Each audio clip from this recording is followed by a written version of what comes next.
Perkenalkan, nama saya Yani Salafi Ahmad dari kelas 4A di 4E. Di sini saya akan menjelaskan materi tentang etika profesi. Daftar materi yang akan saya jelaskan, yang pertama yaitu etika, yang kedua profesi, yang ketiga etika profesi, dan yang keempat etika profesi dalam bidang elektro. Berikut pengertian etika. Pengertian etika yaitu kebiasaan, tempat tinggal, adat istiadat, atau adat kebiasaan. Berikutnya pengertian etika menurut para ahli. Yang pertama menurut W.J.S. Purwodarmito, yaitu etika merupakan ilmu pengetahuan tentang asas-asas akhlak atau moral. Yang kedua menurut Hamzah Yakub, etika yaitu menyelidiki sesuatu perbuatan mana yang baik dan mana yang buruk. Menurut K. Bertens, yaitu etika merupakan nilai-nilai dan norma-norma moral yang menjadi pegangan bagi seseorang.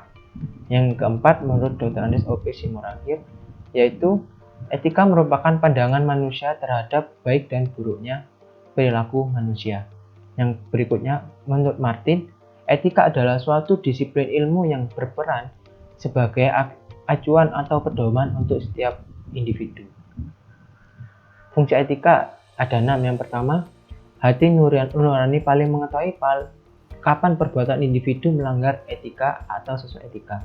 Yang kedua, untuk memecahkan suatu masalah dalam situasi yang sulit. Yang keempat, mampu melakukan tindakan yang benar. Yang keempat, tempat untuk berorientasi kritis yang berhadapan dengan berbagai suatu moralitas. Yang kelima, untuk menunjukkan suatu keterampilan intelektual.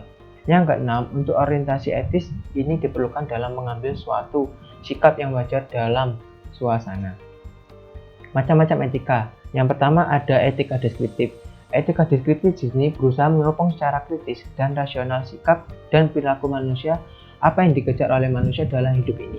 Yang kedua, etika normatif, yaitu mengajarkan berbagai sikap dan pola perilaku ideal yang seharusnya dimiliki oleh setiap manusia.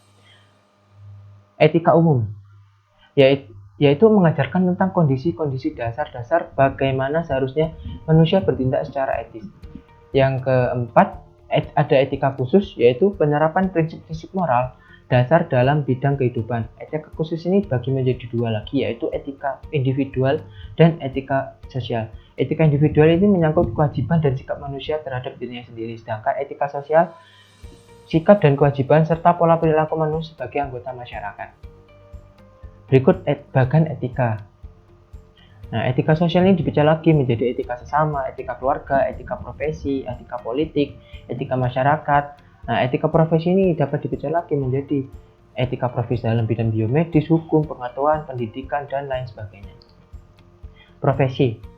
Arti dari profesi yaitu kegiatan apa saja dan siapa saja untuk memperoleh naskah yang dilakukan suatu dengan suatu keahlian tertentu. Profesional. Ada 6 sikap profesional. Yang pertama yaitu berupaya mengutamakan kepentingan masyarakat, yang artinya pelaksana profesi harus meletakkan kepentingan pribadi di bawah dari kepentingan masyarakat. Yang kedua, orang yang mempunyai profesi atau pekerjaan purna waktu. Yang ketiga, memiliki pendidikan khusus. Yang keempat, memahami kaidah dan standar moral profesi. Yang kelima, ada izin khusus dari instansi. Dan yang keenam, hidup dari pekerjaan dengan mengandalkan keahlian yang dimiliki. Seorang profesional dituntut memiliki, yang pertama, pengetahuan, yang kedua, penerapan keahlian, yang ketiga, etika bermasyarakat sesuai profesinya, yang keempat, pengendalian diri, dan yang kelima, tanggung jawab sosial. Etika profesi. Pengertian etika profesi yaitu sikap etis sebagai bagian integral dari sikap hidup dalam menjalankan kehidupan sebagai pengemban profesi. Fungsi etika profesi. Yang pertama yaitu menjelaskan dan menetapkan tanggung jawab kepada para profesional, lembaga, dan organisasi. Yang kedua, membantu para profesional dalam menentukan apa yang harus mereka perbuat dalam menghadapi dilema kehidupan. Yang ketiga, mencerminkan pengharapan moral-moral dan komunitas. Yang keempat, menjaga reputasi nama baik untuk menjaga kelakuan dan integritas para tenaga profesi. Dan yang kelima, pencerminan dan pengharapan dari komunitasnya yang menjamin pelaksanaan kode etik tersebut dalam pelayanannya. Manfaat etika profesi di sini ada 9. Yang pertama, memberikan rasa tanggung jawab. Yang kedua, sebagai rujukan penyelesaian berbagai masalah. Yang ketiga, sebagai pedoman prinsip profesionalitas. Yang keempat, meningkatkan kredibilitas perusahaan dan organisasi. Yang kelima, menciptakan ketertiban dan keteraturan. Dan yang keenam, meningkatkan kesejahteraan anggota. Ketujuh, mencegah campur tangan pihak luar. Kedelapan, melindungi hak-hak anggota atau pekerja. Dan yang terakhir, sebagai kontrol sosial. Contoh etika bekerja di sini ada banyak. Salah satunya yaitu berpakaian rapi sesuai dengan lingkungan kerja di kantor. Yang kedua, usahakan jangan sampai dandan terlambat. Yang ketiga, harus bekerja keras dan tidak malas-malasan. Yang keempat, bersikap loyal kepada masyarakat. Yang kelima, disiplin dan bertanggung jawab dalam pekerjaan. Yang keenam, ada bertutur kata yang baik kepada sesama rekan. Dan yang ketujuh, saat masuk kantor ucap salam. Harus selalu tersenyum dan berbicara dan berwajah ceria. Jangan sampai menunda pekerjaan. Bila ada tugas, segera selesaikan sesuai deadline yang diberikan. Jangan pulang sebelum pekerjaan selesai. Meminta izin kepada atasan jika ada keperluan penting. Catat bila ada pesan yang disampaikan oleh rekan kerja atau atasan kita. Jadi, masih banyak lagi contoh tentang etika bekerja. Prinsip etika profesi yaitu ada 4. Prinsip tanggung jawab. Di sini prinsip tanggung jawab yaitu seseorang memiliki profesi wajib bertanggung jawab dan mampu atas dampak yang ditimbulkan dari profesi tersebut. Yang kedua, prinsip keadilan. Prinsip keadilan di sini menuntut agar seseorang mampu menjalankan profesinya tanpa merugikan orang lain dan sekitarnya. Yang ketiga, prinsip otonomi. Prinsip ini didasari dari kebutuhan seorang profesional untuk diberikan kebebasan sepenuhnya untuk menjalankan profesinya. Yang terakhir, prinsip integritas moral ya, yang dimaksud di sini yaitu seseorang profesional juga dituntut untuk memiliki komitmen terhadap apapun yang telah dikerjakan. Pengertian kode etik profesi yaitu suatu tatanan etika yang telah disepakati oleh suatu kelompok masyarakat tertentu. Fungsi kode etik ini ada 3. Yang pertama, kode etik profesi memberikan pedoman bagi setiap anggota. Yang kedua, kode etik profesi merupakan sarana kontrol sosial bagi masyarakat. Yang ketiga, kode etik profesi mencegah campur tangan dari pihak luar organisasi atau perusahaan. Berikut etika profesi dalam bidang elektro.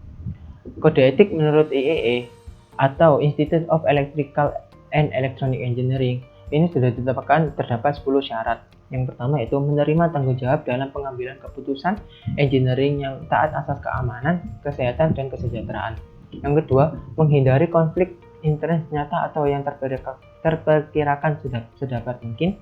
Yang ketiga, akan jujur dan realistis dalam bekerja. Yang keempat, menolak sogokan dalam segala hal. Yang kelima, mengembangkan pemahaman teknologi aplikasi. Yang keenam, menjaga dan mengembangkan kompetensi teknis. Yang ketujuh, mencari, menerima, dan menawarkan kritik pekerjaan teknik, harus mengakui dan memperbaikinya. Yang kedelapan, memperlakukan dengan adil semua orang tanpa bergantung pada faktor-faktor ras, agama, dan suku.